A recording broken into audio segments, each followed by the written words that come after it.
Go right ahead and finish your meal. We'll get started for the sake of time. Very pleased and thankful that we finally get to have Lieutenant Colonel Jason Cockrum with us this evening.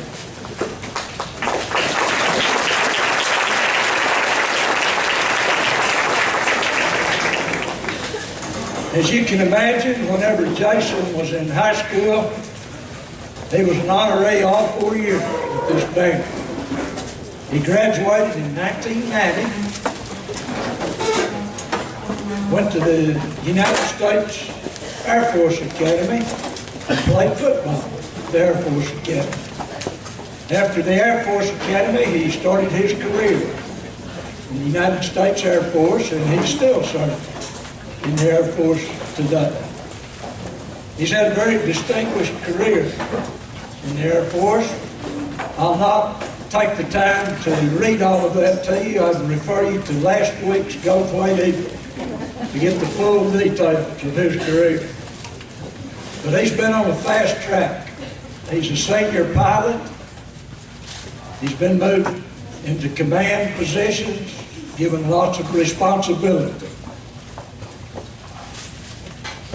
Not too long ago, he served in Korea for about 3.5 years. Currently, he is serving in the Pentagon, Washington, D.C. We're just thankful he could find Goldthwaite.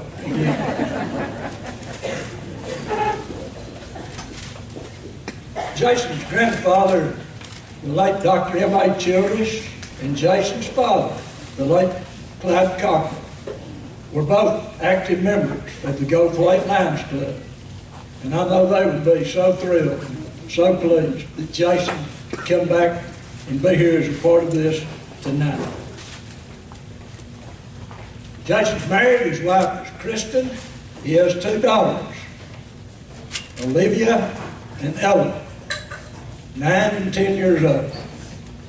He took a little break from the Air Force to coach their basketball team. Got back on the human side of it in that part. When he was in school, Jason's buddies referred to him as Lug more than they referred to him as Jason. And Jason, I'm not sure about this, but I'm pretty sure that you may still hold a speed record on Fisher Street.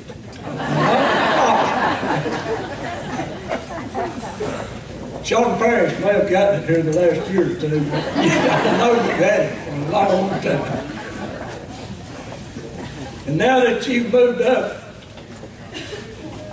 as you have, I'm really wondering if you're ready to fess up now to flying over Goldthwaite and giving us some sonic booms through the years.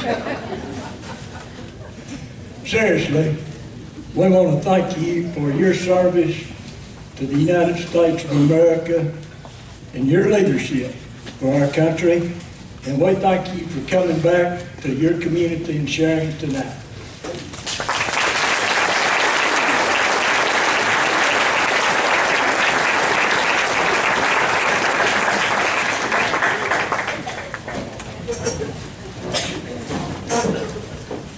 Mr. Weston, thank you for that intro. I'm going to just make sure that speed record was not an automobile, right? I got to say, I think it was somewhere around 500 miles an hour, but so don't try to top that tonight on the way home. But thank you for the intro. I tell you what, it is quite the honor for me to be here tonight. As I look out at the Lions Club academic honorees, as well as the teachers and the coaches and parents that have helped them reach this point in their academic careers, it just really does mean a lot for me to be here. And I'm really tickled by that. So you mentioned yeah, this is something that you and my dad had talked about for a number of years, and I wish, in hindsight, obviously it's something that I could have accomplished a couple of years back, but we never could get our schedules to line up exactly. But I tell you what, it sure is good to be here tonight. I was lucky enough to get to fly in on Saturday and spend a couple of days back in Goldthwaite. Grace, I can assure you, I will always know how to find my way back home to Mills County. That being said, though, it seems like it was just yesterday that I found myself, it was the spring of 1990, and I think I was sitting right over here. Now, at that time, it was a little bit different, Goldthwaite High School. We let the boys and the girls sit together on the same tables. But I'm just saying, guys, maybe that's not a bad thing with young daughters I consider to come back to Goldthwaite. Maybe we should keep that policy instituted. So, but it was the spring of 1990, and I believe Leighton Black, our state representative, was the guest speaker that night at the honor banquet. Little did I realize that about 4 months after the honor banquet, I would find myself departing Mills County for an adventure that I had no idea where it was going to take me or where I would end up. And in my memory, it's as clear as it could be if it was yesterday, is the morning that I left Goldthwaite. The Air Force, in its wisdom, had booked me a flight out of the airport in Brownwood.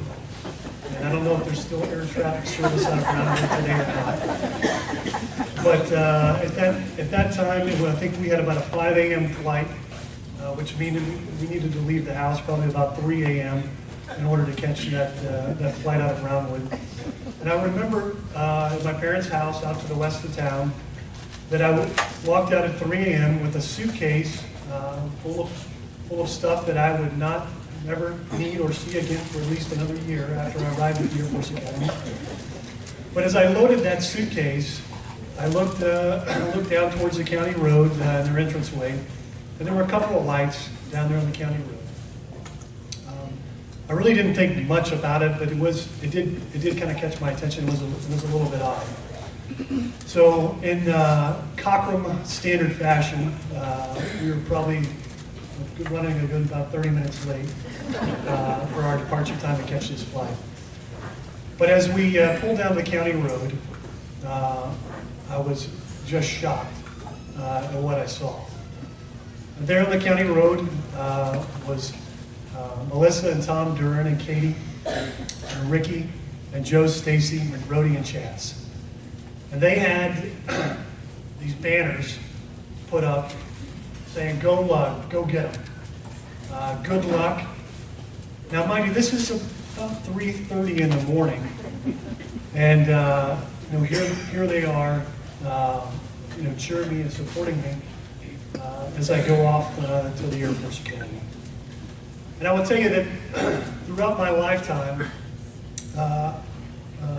that memory, as well as the many more here at Goldthwaite, going through high school, the support that I've received has made all the difference in the world. So you guys have been very, very lucky. Your junior high school careers here in Goldthwaite, you don't realize it. You're going to take it for granted, but that's okay, because all of us do.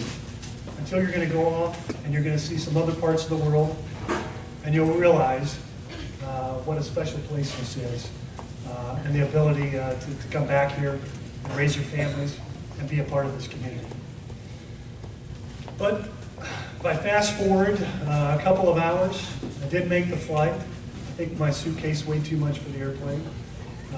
Again, full of material that I would not need for many months to come, because they took everything away from me when you showed up at the academy. But luckily, I arrived at the Air Force Academy, and as soon as you approach the academy grounds, and if you've ever had the opportunity to be there, it's a beautiful place. It's a great place to go visit.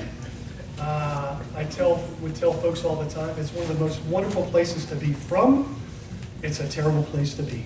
And that was kind of a common mantra between me and my friends. But luckily, that day, as you drive through the gate, you quickly, in a big bus that picks you up from the airport, it quickly, kind of the mood changes a little bit to get your attention. And all of a sudden, you realize that you've arrived at another, supporting, structured, caring community that you are now a part of. And luckily, you've got a bunch of good, caring people that are taking your best interest at heart and are giving you the mentoring and structure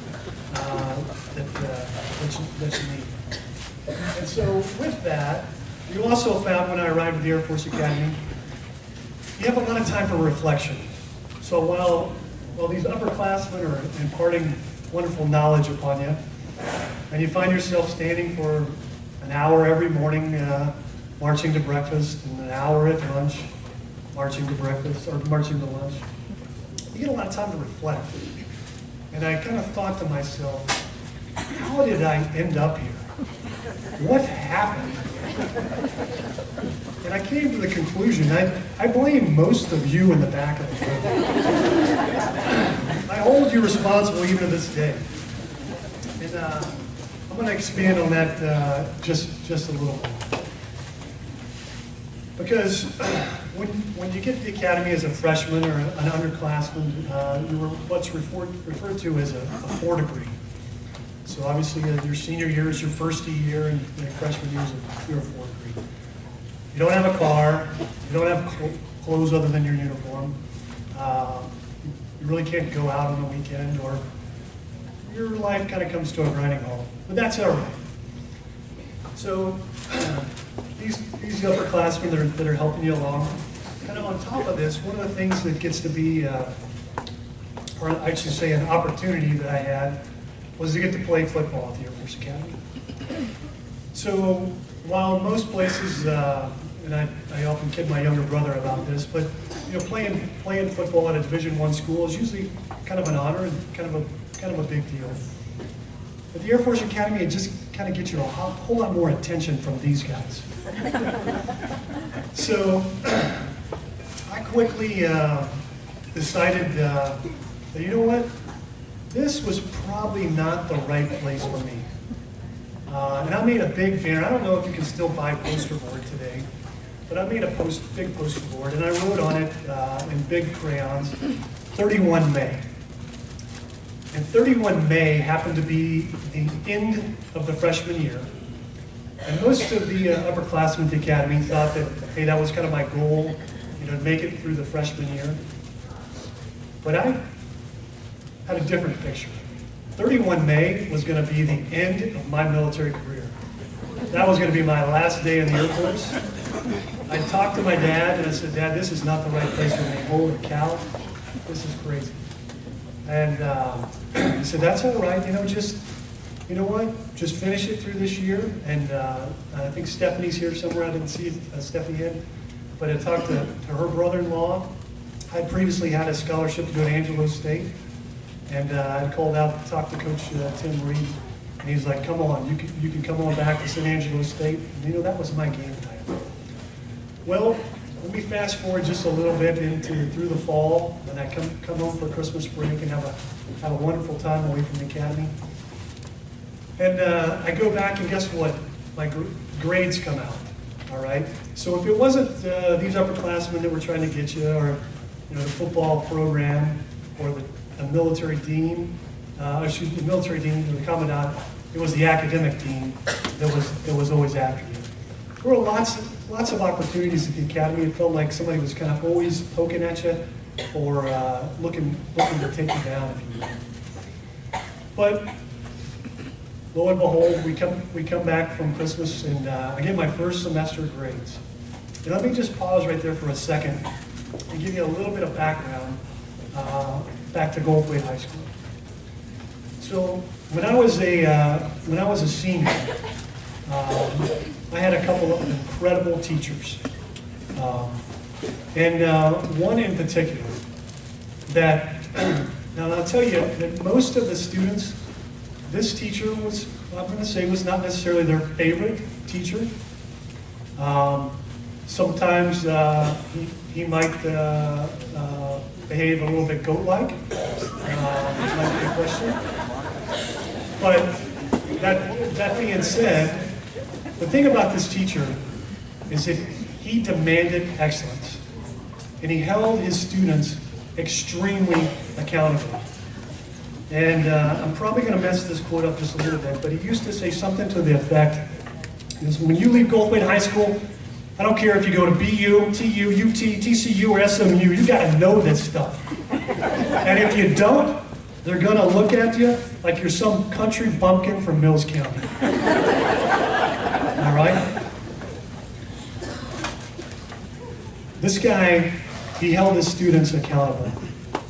And for the teachers that are in the room tonight, I will tell you this, this is kind of a very pointed message, but being your student's best friend is not your job.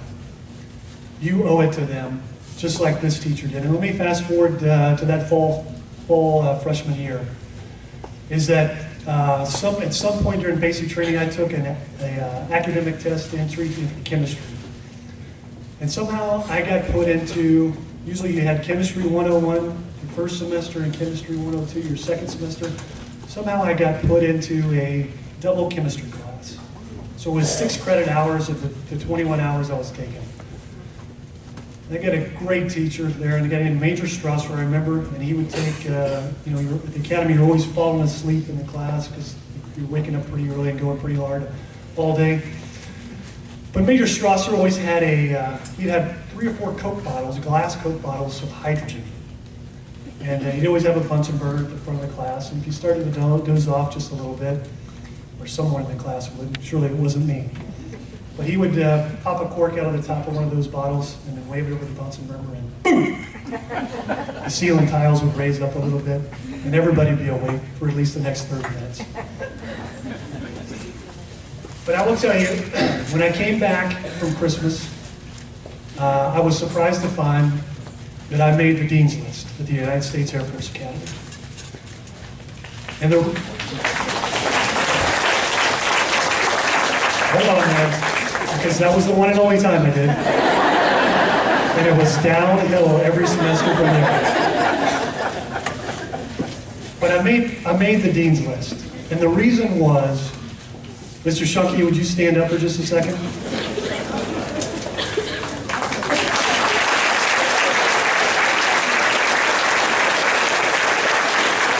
Mr. Shunky, you demanded excellence. You held your students accountable, and it made all the difference. Now, the difference that the rest of these people in the room don't know is that all of a sudden, you got a little pin on your uniform when you made the Dean's List.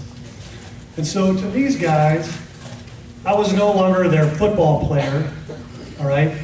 I was their football player on the Dean's List. And my whole life kind of changed around. And Mr. Shunky, I have you to thank for that. Thank you.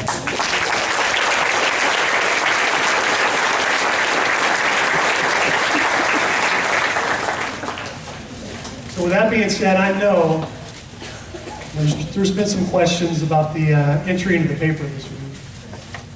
But if you, as I said just a second ago, Mr. Shunky, I would have never made it to probably one of the happiest days of my life right here. This is the graduation day. Not until the moment that I actually started walking out into the football field for the graduation ceremony did I really think that I was going to graduate. Like I said, there were lots of opportunities to kind of knock you off the block, if you will. But I know that I would have never made it to this point if it wasn't for that point in my life in that double chemistry class, being prepared for that. So, with that being said, I know a lot of you this week have said, what in the heck is he talking about, turtles and fence posts? And so, several of you are well aware, probably the folks in the back of the room, is Coach Fisher DeBerry was our head coach at the Air Force Academy. Fisher grew up in through the Depression in South Carolina. And he had a lot of crazy things that he would say, and most of them never made any sense to us. But one he would always say is, you know, if you're driving down a country road and you see a turtle on a fence post, he didn't get there by himself. He had some help along the way. And I will tell you that's for sure for my life. And for the folks that are sitting up here in the front of the room, the honorees tonight, there's been a lot of folks along the way that have helped you And that's okay. I think some of us, or some of them you won't realize, it'll be a couple of years down the road. I was always amazed growing up, a number of people that would come up to my grandma Cockrum and thank her, she was their first grade teacher. And that kind of always surprised me. But now it makes sense, and I see that. So, with that being said, I want to talk a little bit to the seniors. So you're about to, for the seniors in the room tonight, you're about to undertake one of the greatest adventures of your life. All right, and it's an amazing opportunity where you're about to go out into the world and the amazing things that you're going to do. All right. I would like to reflect just a little bit on one of my favorite authors from a small town. I think most of you are familiar with Archer City, but a gentleman by the name of Larry McMurtry. I know some of you have heard of him. And for those who haven't, I recommend you go out and get a copy of Lonesome Dove and read that. But two of the characters in the Larry McMurtry's book, Lonesome Dove, is Captain Woodrow F. Call and Augustus McCrae.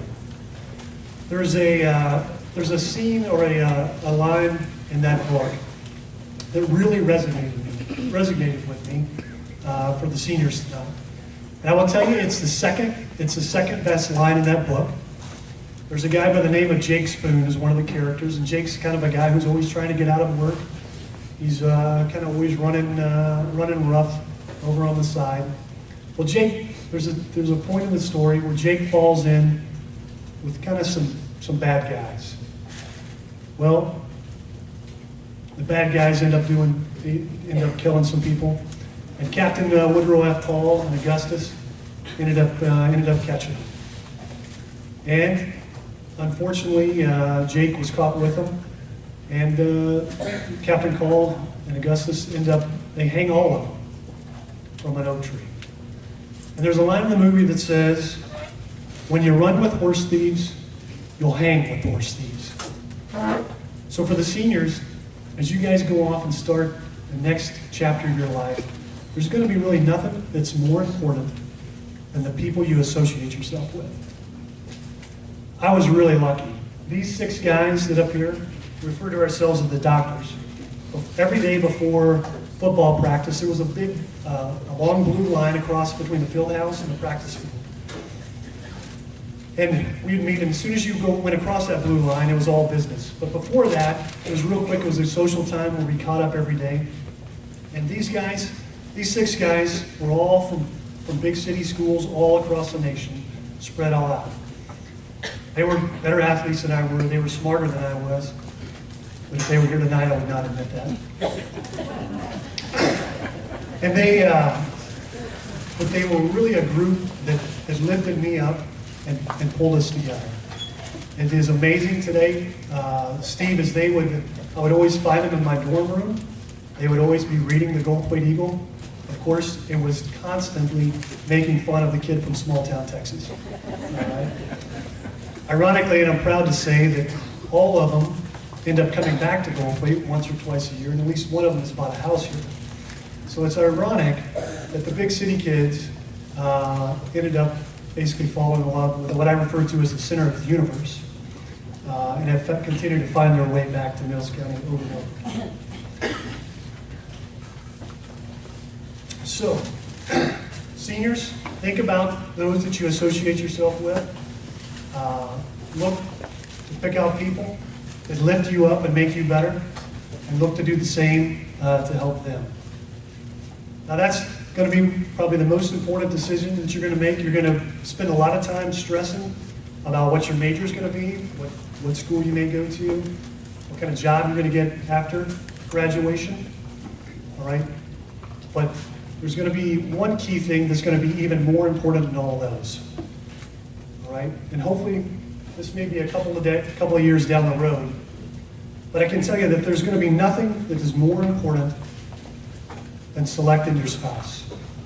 All right? You can get everything right in your life, and if you get this wrong, I guarantee it's not going to work out. All right? You got to get this piece right. And what you see there on the bottom, this is my CEO and my mentor. She's the mother to our daughters, and most importantly, she's my best friend.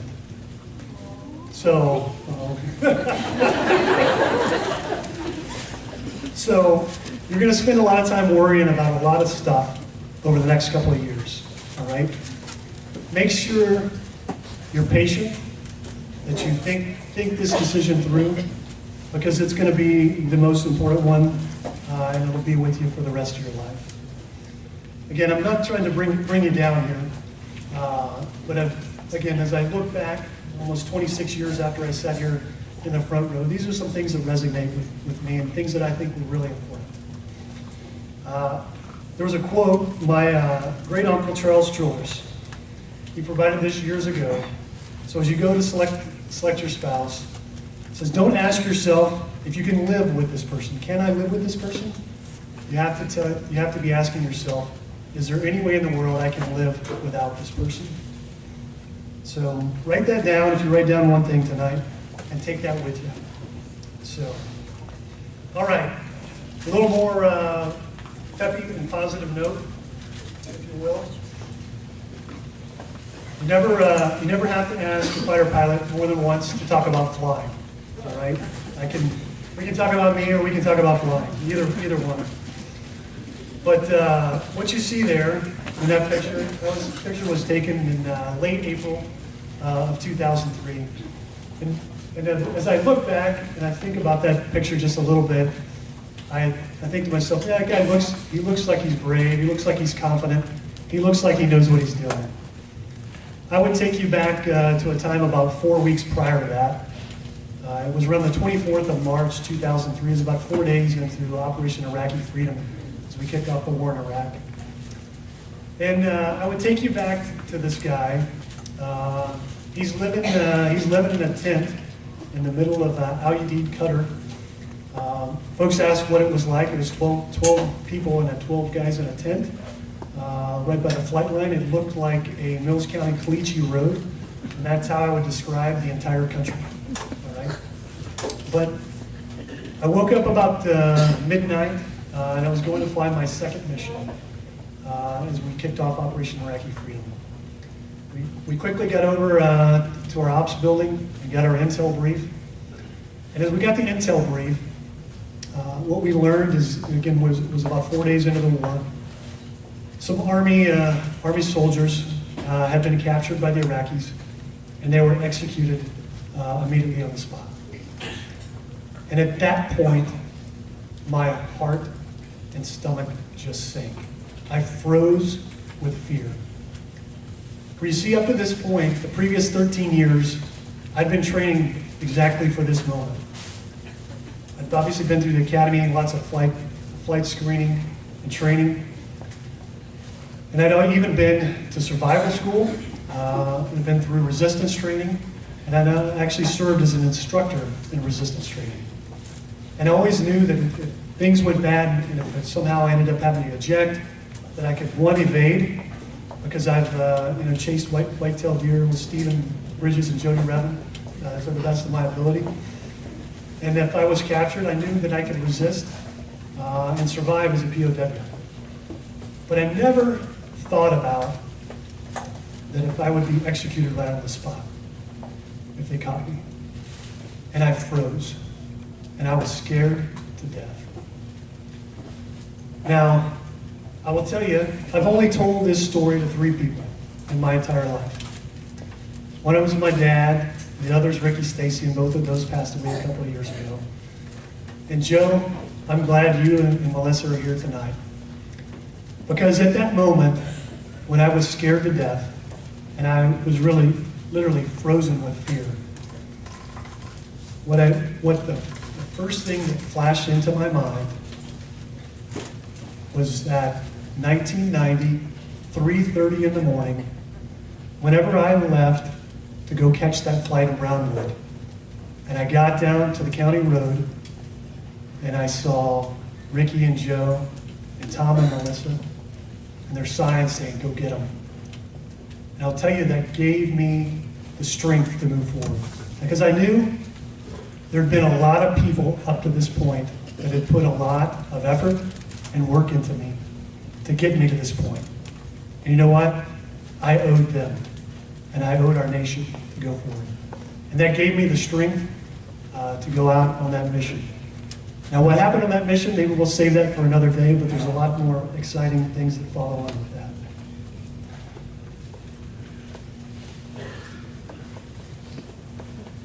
We all sit here today, turtles that have been raised up on a fence post. There's been a lot of help along the way, and there's a lot of folks that are out there that have made a huge difference. A lot of times, whether teachers, or coaches, or parents, you may not know that, or you may not realize the impact that you made, but know that you have. I'm going to leave you with 3 takeaways. And the first is that, could I have, real quick, before I do could I have all the teachers stand up? So present and past teachers that are here tonight.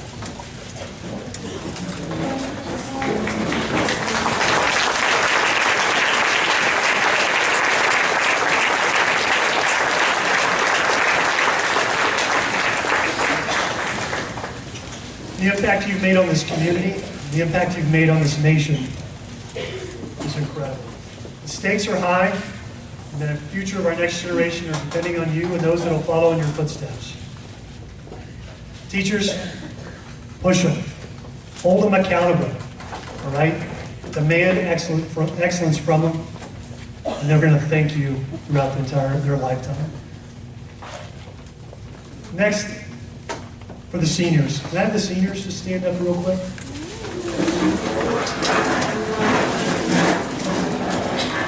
I'd like for the seniors again, go ahead and look back towards the back of the room and take a good look at those folks. You guys are about to begin the next chapter of your life. Watch out for the horse thieves, all right? Difficult to spot, and there's a slippery slope that'll consume you quickly. But you gotta know that all these folks out there, they're behind you, all right? And they're there for you. Seniors, make sure, as Coach DeBerry would always tell us, call your mom every Sunday afternoon, all right?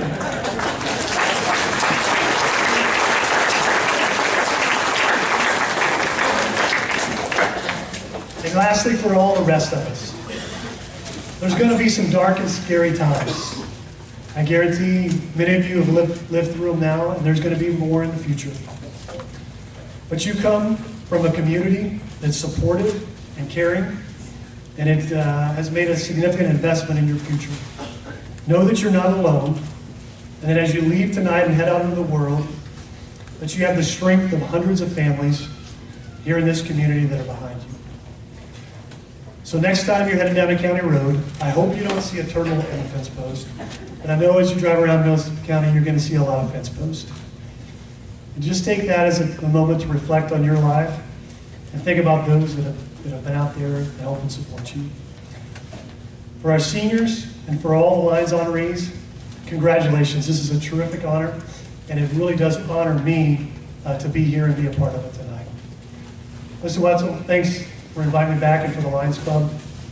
I'm grateful for this opportunity. And for all the folks in Mills County, thank you for helping put me up on that fence post. Thank you.